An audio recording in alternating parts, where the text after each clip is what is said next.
topic I have on the list. Russ was in the news because he retweeted an old tweet from Lil Pump. If you remember, Lil Pump and J. Cole had some issues. J. Cole had that record where he was kind of talking. I cannot remember the name of that joint where he was kind of talking about, kind of schooling some of the younger artists about how they should come up and Middle child.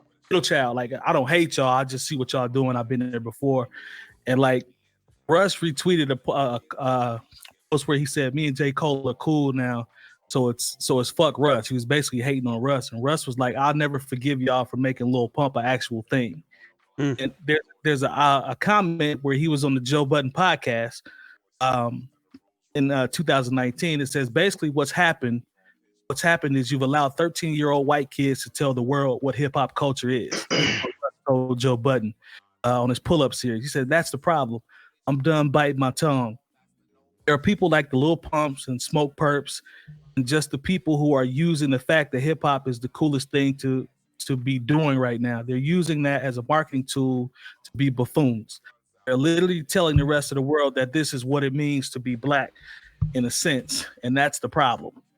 And if you think about it, Lil Pump, who's also was Lil Pimp at that goofy ass rally, he's lost over 200,000 followers since he endorsed Trump.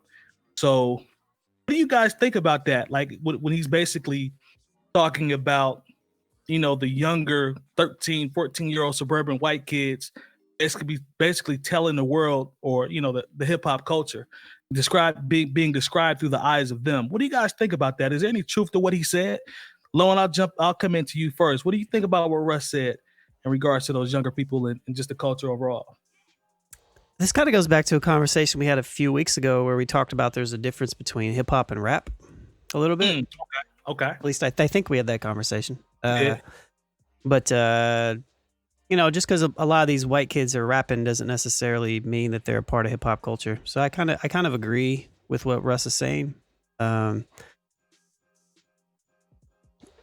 If he said fans are responsible for it, though, I feel like this is another conversation that we've had as well. Like, definitely. Yeah, I mean, fans. The thing is you can't control the fans, right?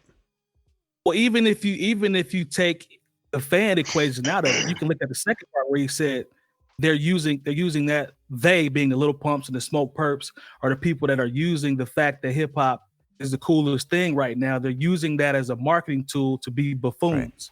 That part. We can even talk about that part. Yeah, but I think what I would probably say is that if whatever that thing is, whether it's hip hop or whether it's rock music or whatever, they're going to be buffoons in whatever it's going to be. I don't think it has any merit to the fact that it's actually hip hop. I just think hip hop is that current, whatever you want to call it, entity to allow people to get there.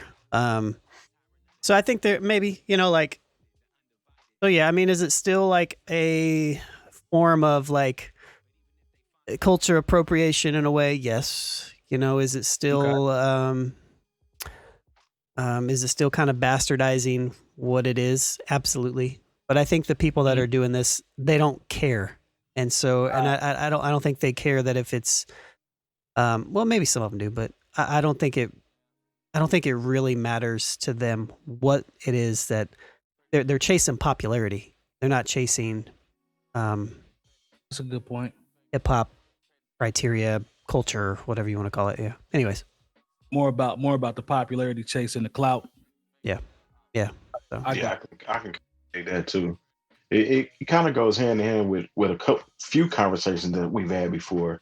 A lot of this has to do with the social media age and Instagram. Lil Pump got famous off just doing goofy ass shit in public, like walking in stores, cussing people out or tipping shit over, and he just so happened to make music, or he called it music or whatnot. But unfortunately, a lot of these cats use hip hop and rap as their umbrella, and then in the next breath they go say, "I'm not a rapper."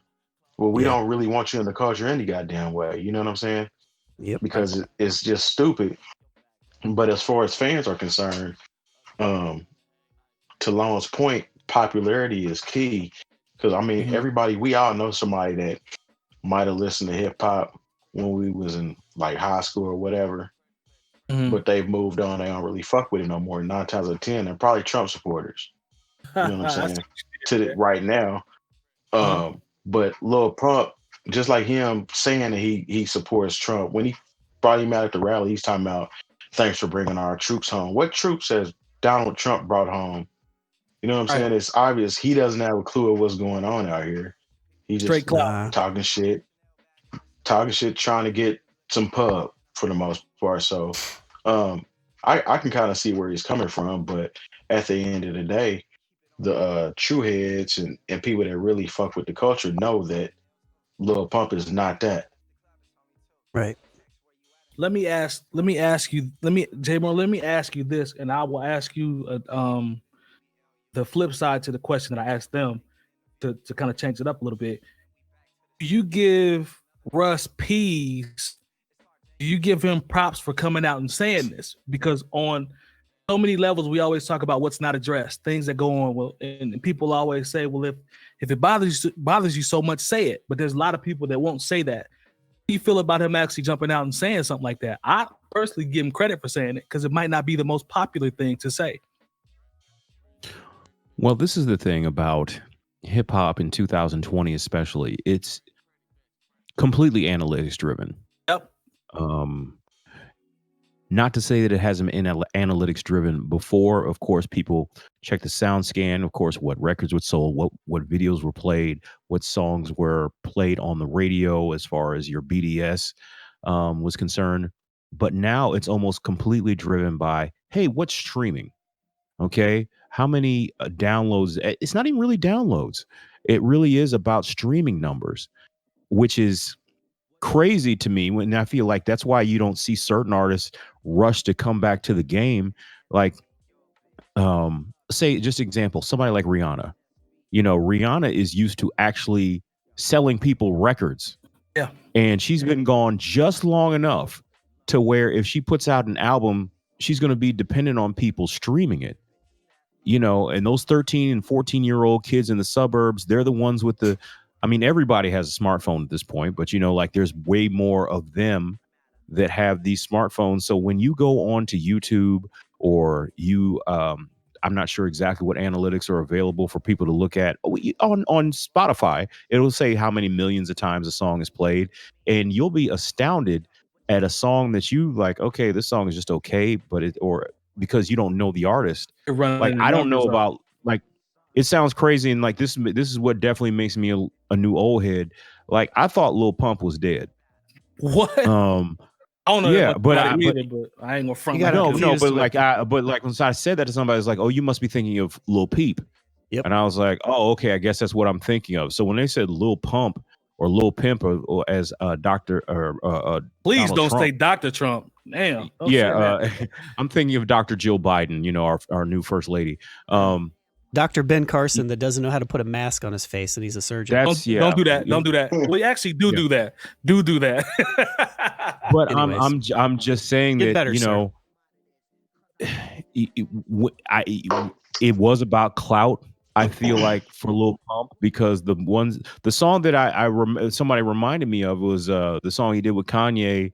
That shit was whack. That shit was whack. The Squares. Yeah, but I'm thinking, and you know what's messed up? Lil Pump, like maybe he finds a way to perform it, but now that Kanye's all sanctified, he's not performing that song anymore. Nah, and we don't care. We don't actually want to see that song performed ever again.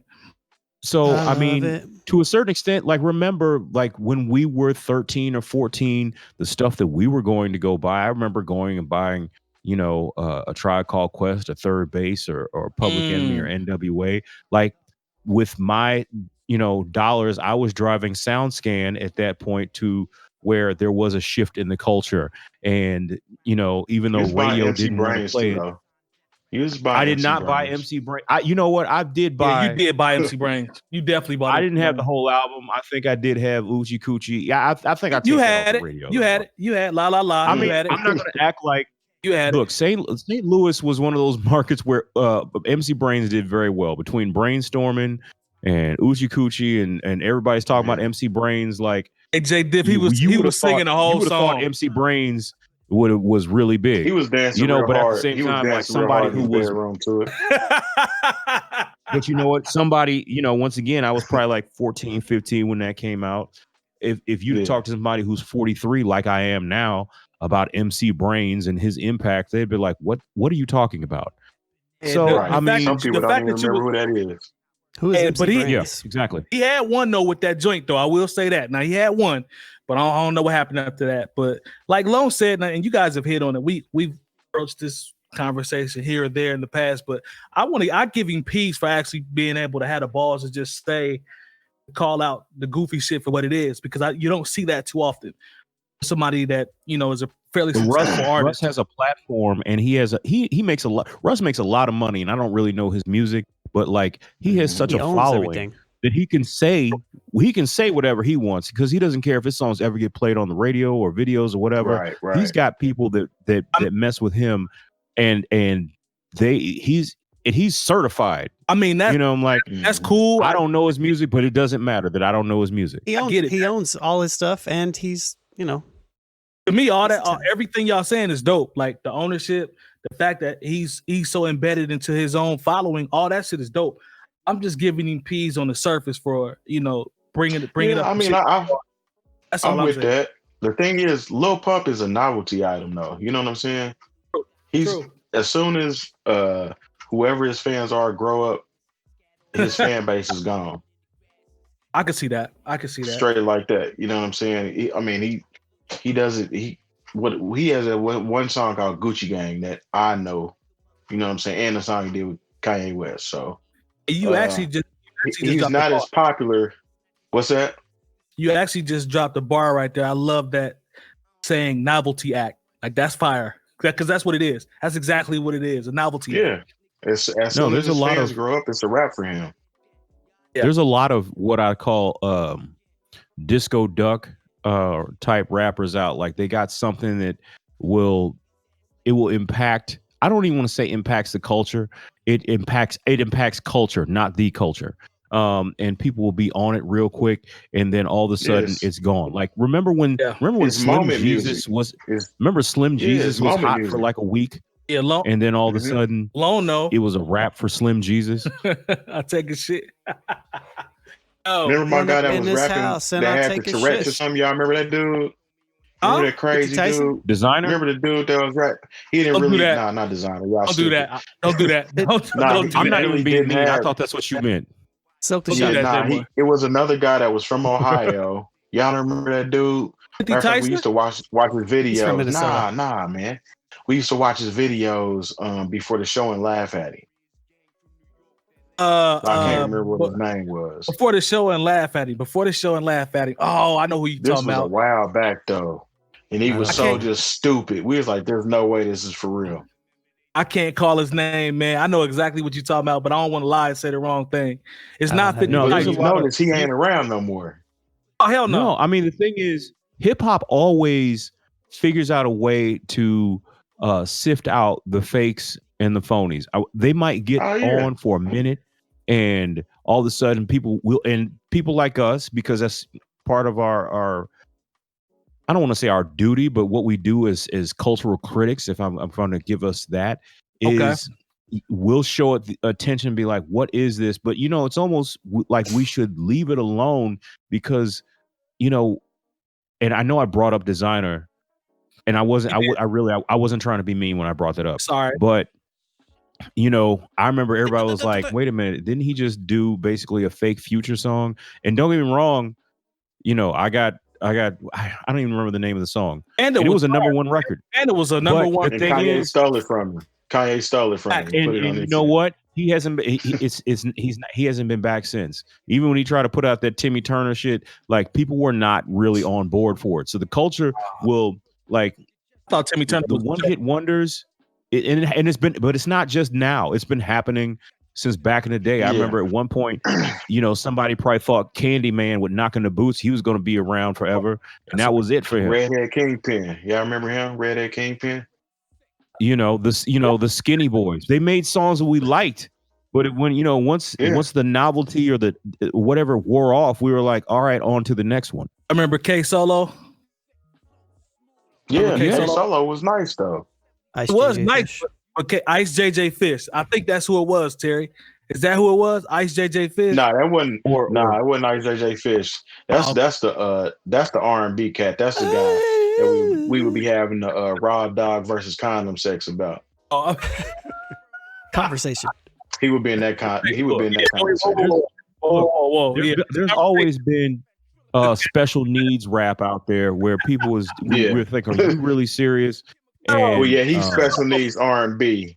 I'll switch it up. He's Yeah. special needs R&B. So one of these days on the pro show, man, or the pre-show, we're gonna have to go top 5 special needs R&B. Should we do that? No, we can't do that. Nah. I'm messed up there. Anyway, Long looking at me like, man, we lost 100 subscribers right there. Anyway, where were I we think at? I think you need to Because so I don't know how to need say to. So now you're saying Eli Porter has special needs. So I mean, what I'm saying is you might need to you might need to classify it a specific way. You gotta tweak it. All right, so it's not okay. I'm gonna leave it alone. yeah, probably. We should probably stop now. I'm sorry I brought that up. By the way, real talk though, all jokes aside, there's a documentary on Eli Porter that's fire. It's 2 parts. I don't know if y'all ever seen it. The documentary is fire. It tells his whole story. I actually Is it- sampled is- it. I sampled it for a Section Leader song. Hold on. Is it as good as the rise and fall of 𝗂𝗂 𝗏𝗃? Listen, man. I don't know. Listen, I'll In listen to you my now. projects. I watched the documentary. The documentary is actually dope. Like I ain't know they tell the whole story about how they got to the part went viral with the battle, and like all of the dudes that you saw that were judging, they interviewed them. Like they grown now. Like the documentary is pretty fire, man. I was pleasantly surprised. It's pretty Shout dope. bus shouty. Shout bus shouty. Shout Yeah, there's bus. somebody in the chat call you short bus rat. I can dig Shout that. out to Cat 5000. Yeah, there we go. Kingdom Yeah, Mathis. there we go. Short Short bus rap. rap. We can dig it. But no, that Eli Porter doc. is Gucci fire. man, stupid, retarded, and I just farted. Where's my Carmex? Waka, waka, waka, waka, waka. Hey, yo, the cartoon for that joint was hilarious, by the way. I don't know who made that video, but that shit was funny. If you've enjoyed this segment of the New Old Heads podcast, make sure to join our live show every Tuesday at 9 p.m. Eastern at twitch.tv/bringingdowntheband and join our private Discord community with talks on hip hop, music, news, and everything else.